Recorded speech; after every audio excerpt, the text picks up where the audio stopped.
Olá! Estamos aqui com o projeto Explorando o Espiritismo, a minha relação com o mundo, dando continuidade ao tema do mês, onde estamos falando das preces para aqueles que já desencarnaram.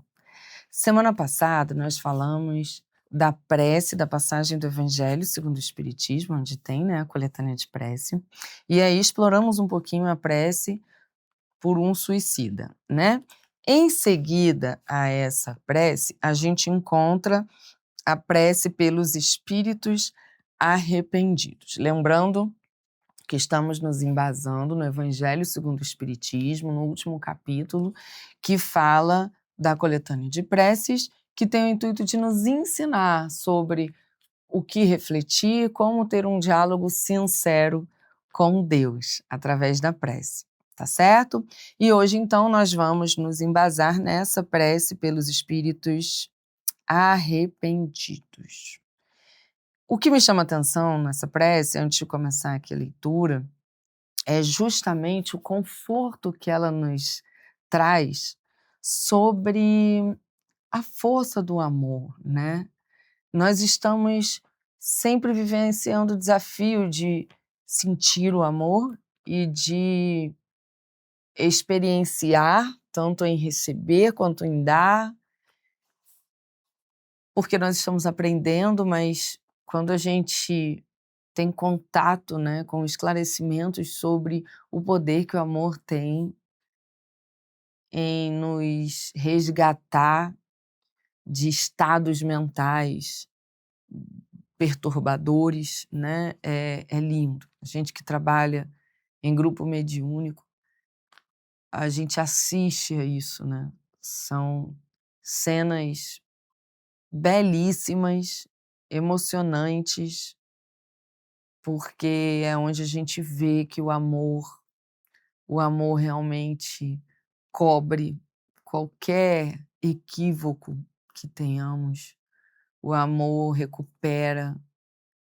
E por isso a gente precisa dos espíritos mais desenvolvidos que nós, porque eles amam, Então, através do amor deles é que nós somos ajudados, resgatados.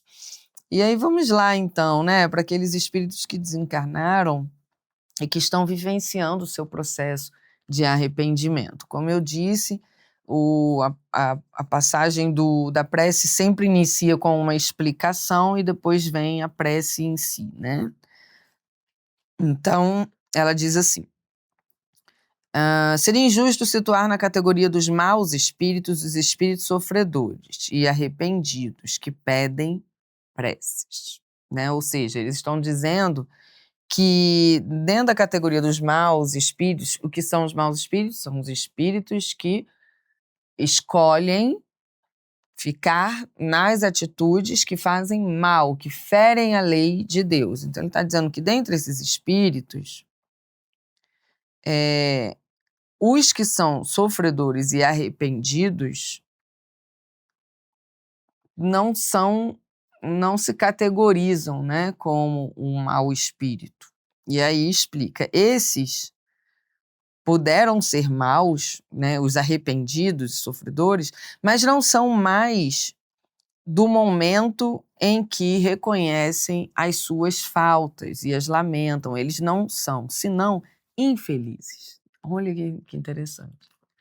Eles começam a separar o espírito que age no mal por ser infeliz do espírito que age no mal pelo mal. E aí vem a prece. Deus de misericórdia, que aceitais o arrependimento sincero do pecador, encarnado ou desencarnado. Eis um espírito que se comprazia no mal, mas que reconhece seus erros e entra no bom caminho.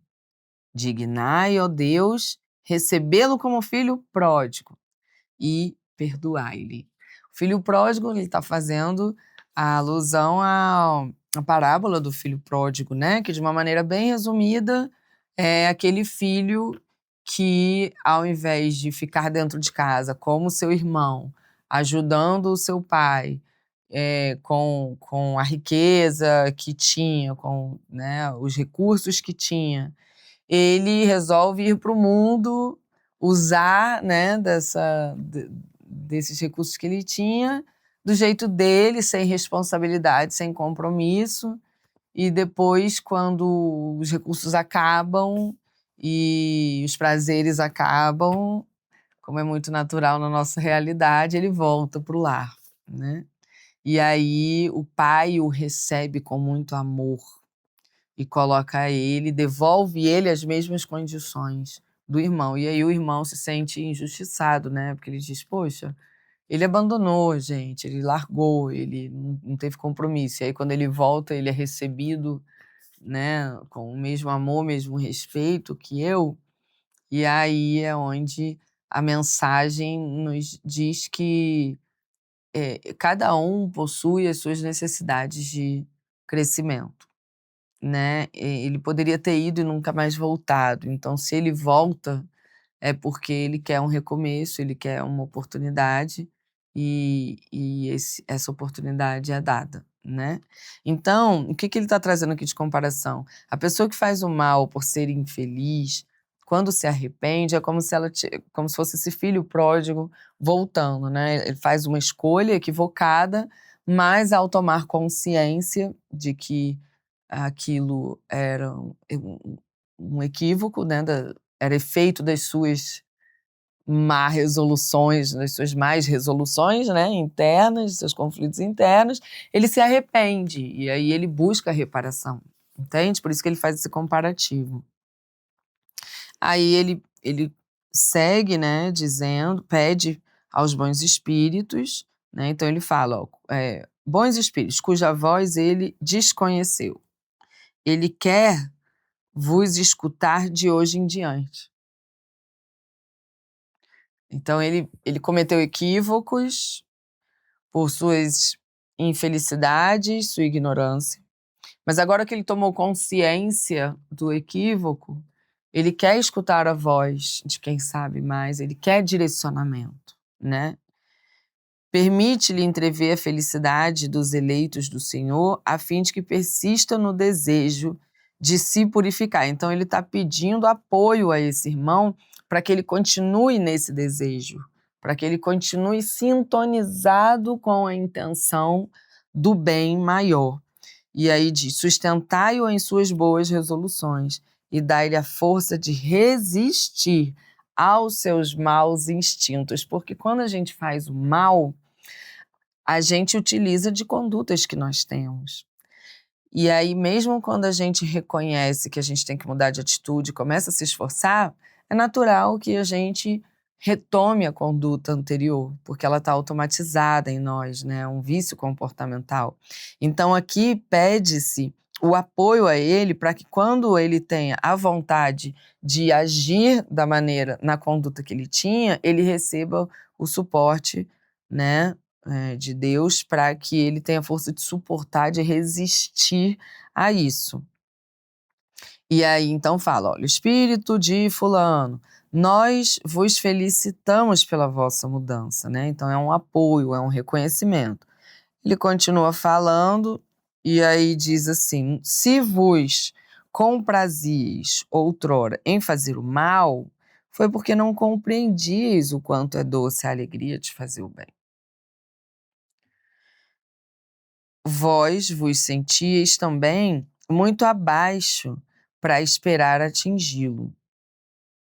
Aí continua, e aí eu vou destacar o finalzinho que fala assim: para entrar completamente em graça junto de Deus,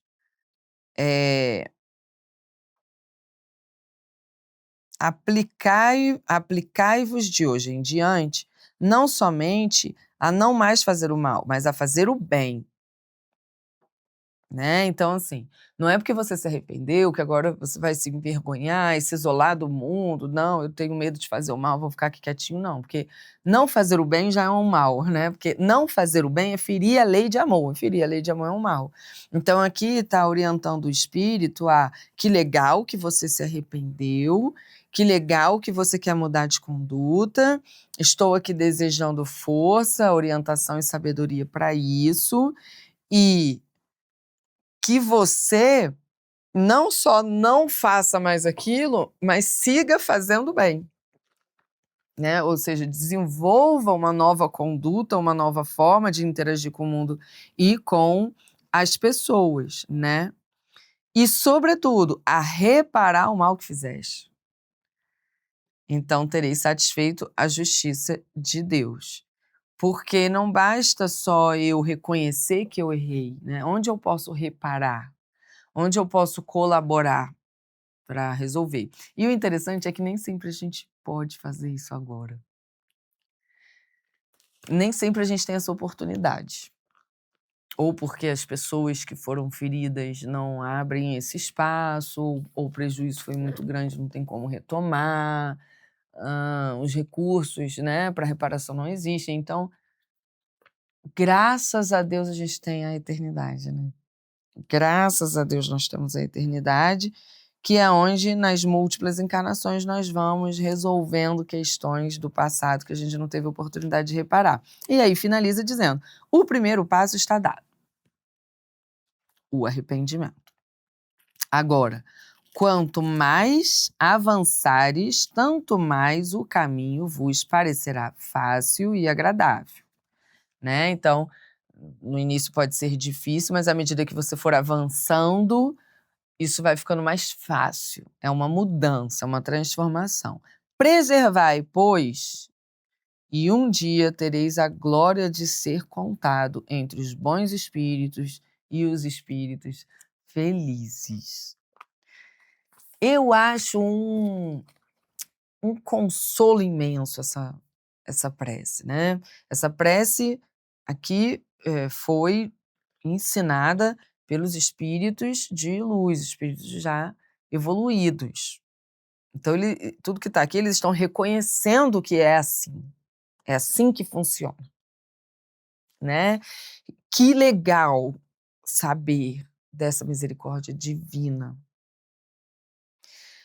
Nós temos um cuidado, né? Porque existem os que dizem que se arrependeram, mas na verdade estão interessados numa negociação.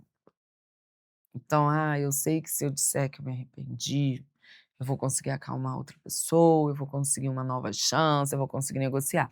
E aí não são os espíritos verdadeiramente arrependidos. Aqui nós estamos falando daquele que verdadeiramente se arrependeu. É um sentimento real, profundo desse ser. Então a gente pode até tentar enganar as pessoas que possuem ingenuidade sobre nós, mas a Deus não. Tá certo? E é legal a gente também rezar por aqueles que ainda não se arrependeram, porque quando a gente emite, né, fluidos elevados, as boas intenções para esses irmãos, a gente colabora com o trabalho dos seus guias espirituais em promover a esses irmãos situações, experiências e reflexões que vão ajudá-lo a alcançar o arrependimento. E esse espírito pode ser você. Porque muitas ações que nós temos, por vezes achando que estamos certos, quando a gente dá alguns passos evolutivos, a gente olha e fala assim: "Ai, não acredito, né, assim, como que eu fazia aquilo?", né, a gente reconhece e sente o arrependimento. E o arrependimento real nos dá esse interesse da reparação e de fazer diferente. E aí o legal do arrependimento é isso, né, é que ele nos impulsiona à vontade de mudar. E através dessa vontade, a espiritualidade consegue nos influenciar, nos intuir, nos direcionar para o sucesso disso.